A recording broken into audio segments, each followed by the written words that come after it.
Chris Brancato, Carlo Bernard, and Doug Myro created the Netflix online series Narcos. The story follows Pablo's rise and fall as Medellin's drug lord. Here are some of the things Netflix is hiding about Pablo Escobar. Number 8. On the run in the slums. Todd Escobar met with members of Escobar's adversaries, the Cali cartel, after Pablo's murder. She requested their help in departing Colombia. She also promised her son that he would never seek vengeance for his father's death. Of course, the Cali cartel requested millions of dollars in restitution for the devastation wrought by Pablo's fight. Juan Pablo Escobar, Pablo's son, changed his name to Sebastian Mariquin. He just picked a name out of the phone book. He appeared in the documentary Sins of My Father, in which he apologized to the families of those killed by his father. Sebastian, it turns out, isn't a big fan of Narcos. He just posted on Facebook about 28 faults he discovered while viewing the series. Of course, some will question his impartiality. Pablo and his family are on the run from the search block, DEAs, and Los Pepes for most of the second season. This is following his escape from prison. While on the run, Pablo and his family dwell in many luxurious mansions in the series. They continue to lead the wealthy lifestyle for the most part. Sebastian, on the other hand, rejects this in a Facebook post. He observes that they did not live in opulence in mansions. They truly lived in slums and tried to make ends meet. Number 7. Steve Murphy and Javier Pina. DEA agents Steve Murphy and Javier Pina were instrumental in taking down Pablo Escobar, although Narcos got a couple things incorrect. Although it is not specified, the series begins in the late 1970s to early 1980s. Pablo is already a boss and on his way to become the king of cocaine at this point in the series. Murphy and Pina are both depicted as being involved in the investigations early on in the series. Javier Pina, on the other hand, did not arrive in Colombia until 1988. Furthermore, Steve Murphy arrived after Pina. According to the series, Murphy came in 1991, about 10 years after Pablo began his ascension. Steve Murphy is played by actor Boyd Holbrook. Holbrook has previously acted in Milk, A Walk Among the Tombstones, and Gone Girl. In addition to his role on Narcos, Javier Pina is played by Pedro Pascal. Pascal has appeared in a number of television shows, including NYPD Blue, The Good Wife, and Nurse Jackie. Aside from his role on Narcos, he is most recognized for his portrayal of Oberyn Martell on Game of Thrones. Number 6. Colombian accent. Pablo Escobar was a patriotic Colombian. Some compared him to Robin Hood in the sense that he gave to the poor, but many deny that he was anything like Robin Hood. Most series fans may not have spotted this gaffe, but many Colombians did and, in some circumstances, can't get over it. There are some non-Colombian actors in the cast. Paulina Gayton, for example, is Mexican, and Luis Guzman's Puerto Rican. The accents, according to people in Colombia, are inaccurate and irritate many.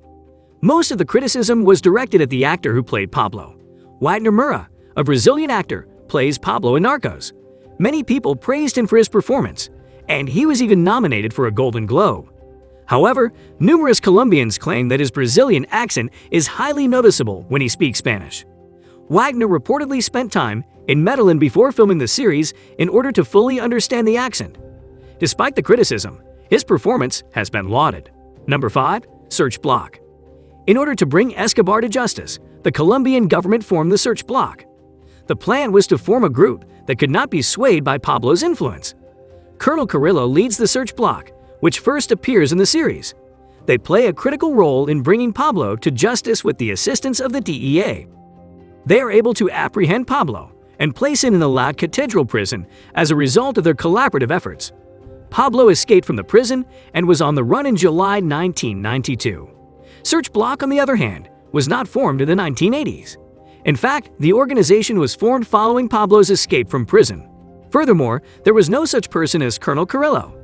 Hugo Martinez was appointed in control of the organization, and in the second season, a figure modeled on Hugo was introduced.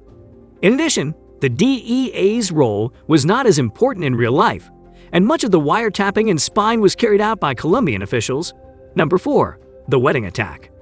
Pablo has numerous opponents in Narcos, but one in particular that caused Escobar a lot of problems was the Cali cartel. Initially, they agreed to partition the United States. The Medellin cartel grabbed control of Miami, while the Cali cartel took control of New York. Later on, though, the two factions are at odds with each other. Pablo intends to exact vengeance on the leaders of the Cali cartel. Pablo detonates a bomb at Gilberto Rodriguez's daughter's wedding in the series. The conflict between the two opposing factions became even more heated as a result of this. However, Sebastian Mariquin pointed out that the U.S. territorial deal might not have taken place.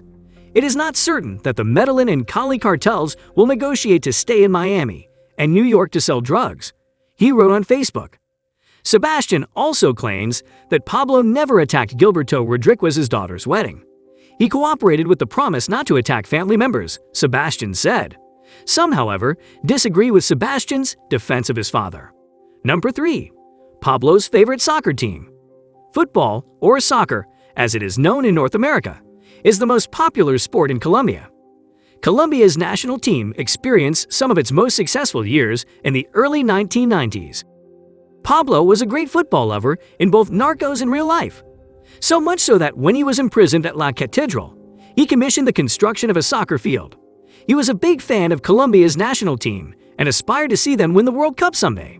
When Pablo is on the run, he still watches football, according to ESPN's The Two Escobars. Pablo's son Sebastian, on the other hand, highlighted in a Facebook post that the series got a few things wrong, and this one seemed particularly vexing. Pablo's favorite team in the series is Atlético Nacional. However, according to Sebastian, this is wrong. He claims that Pablo was a major supporter of Deportivo Independiente Medellin and that they were his favorite team. Number 2. Pablo's last days. In Narcos, Pablo is on the run from the search block, Los Pepes, and the DEA in his final days. He's out of money as well as out of time. He's mostly on his own, but he's accompanied by his bodyguard, Limit. They've run out of allies and safe havens. As a result, Pablo turns to his estranged father. His father is a farmer who lives on a remote farm. Pablo is somewhat at ease here, though he would prefer to be with his wife and children. He quickly grows fond of farm life and contemplates purchasing the land adjacent to his father's farm. His father, however, rejects the plan and they have a fight, after which Pablo departs and returns to Medellin. There is no documentation or evidence to back Pablo's decision to stay with his father. There was a time when Steve Murphy and Javier Pina had no idea where Pablo was hiding, according to them. Number 1. The famous mugshot. The DEAs worked relentlessly in Narcos to bring down the iconic drug kingpin Pablo Escobar. They didn't appear to be able to catch a break at times.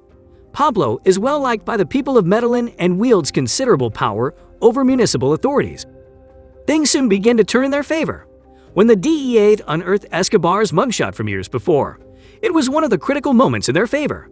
They tracked down the officer who snapped the photograph. In the series, Pablo's mugshot, with the cheeky smile, came back to haunt him at a critical juncture. He was hoping to enter politics at the time, but that photograph exposed him. The DEA's move is a resounding success. However, the DEA was not the ones who discovered the mugshot, and it was not due to the police photographer.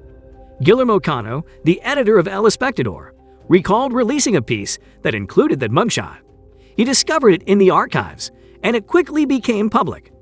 And with that being said, it's time to end our video. Have you watched Narcos? Let us know in the comments. Like this video and make sure to subscribe to the channel for more amazing videos like this. We'll see you in the next video.